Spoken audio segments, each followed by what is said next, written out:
झाली आपली महाशिवरात्री निमित्त बनवलेली मखाण्याची खीर. तुम्हीही बनवा. आवडल्यास लाईक, कमेंट आणि सबस्क्राईब करायला विसरू नका. हॅलो फ्रेंड्स, कसे आहात? आज आपण महाशिवरात्री निमित्त बनवणार आहोत मखाण्याची खीर.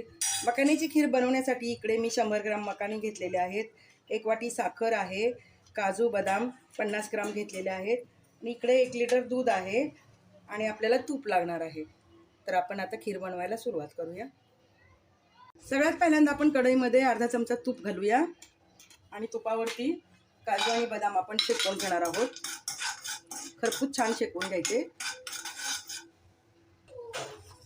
मंद गॅसवरती 3 ते 4 मिनिटं आपण काजू आणि बदाम परतून घेऊया. म्हणजे ते तळल्यानंतर ती जी चव असते ना ती खूप छान लागते.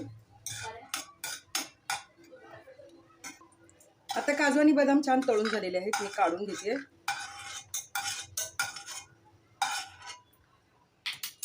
आता घालूया मखाने. मखाने सुद्धा आपण 3 मिनिटं परतून घेणार आहोत तुपावरती. तर कढईमध्ये तूप होतं, त्याच्यामध्ये मी मखाने परतून घेते. जर मखाण्यामध्ये तूप कमी वाटत असेल मखाने भाजायला तर तुम्ही वरून घालू शकता. मी थोडंसं परत अर्धा चमचा तूप घातलेलं आहे आणि मखाने आपण चुरचुरीत करून घेऊया. म्हणजे ते शेकले ना की वातड होत नाही, तुटले जातात सहज. तर आपल्याला तसेच करायचे आहेत. नाही तर असा मखाना ना वातड असतो, हे बघा असा दबला जातो, चुरचुरीत होत नाही.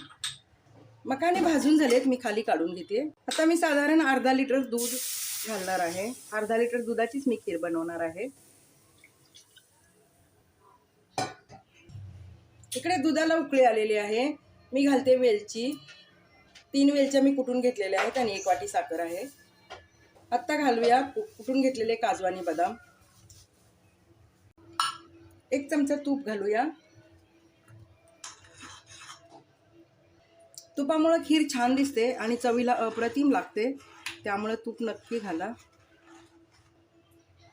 आता घालूया मी मखाण्याची पावडर बारीक करून घेतलेली आहे मिक्सरवरती, ती घालून घेऊया.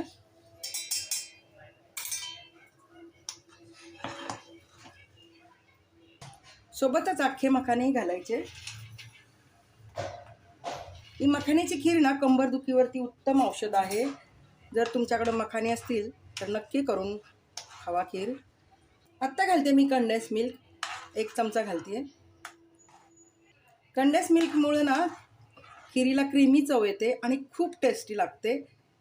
तर कंडेन्स मिल्क घालायला विसरू नका. तयार झाली आपली मखाण्याची पौष्टिक खीर. चवीला खूप छान लागते, नक्की करून बघा. आवडल्यास लाईक, कमेंट आणि सबस्क्राईब